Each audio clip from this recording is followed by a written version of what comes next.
நெல்லை மாவட்டம் பனகுடியில் உள்ள புனித சூசையப்பர் ஆலய தேர்பவனி வெகு விமர்சையாக நடைபெற்றது. நெல்லை மாவட்டம் பனகுடி புனித சூசையப்பர் திருவிழா இந்த ஆண்டு ஏப்ரல் 22ஆம் தேதி கொடியேற்றத்துடன் துவங்கியது. இதையொட்டி தினமும் திருப்பலி, மறையுரை, நற்கருணை, ஆசிர்வாதம், புதுநன்மை வழங்கல் ஆகியவை நடைபெற்றன.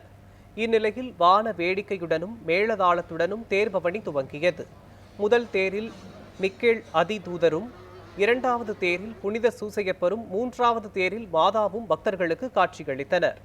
தேர்பவனியில் ஏராளமானோர் கலந்து கொண்டு நேர்த்திக்கடனாக தென்னங்கன்று, உப்பு மிளகு தூவியும் வாழைத்தார்கள் வழங்கியும் வழிபட்டனர்.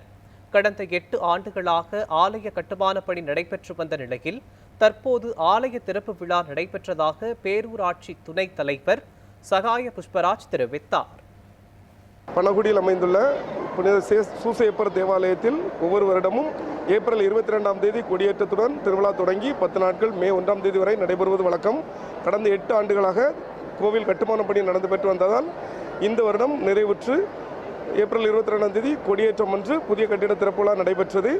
3 ஆயர்கள் தலைமையில் நடைபெற்ற விழாவில் மத நல்லிணக்கத்துக்கு எடுத்துக்காட்டாக சிவன் கோயில் அர்ச்சகரும் முஸ்லிம் பள்ளிவாசலின் இமாமும் கலந்து கொண்டு சிறப்பித்தனர்.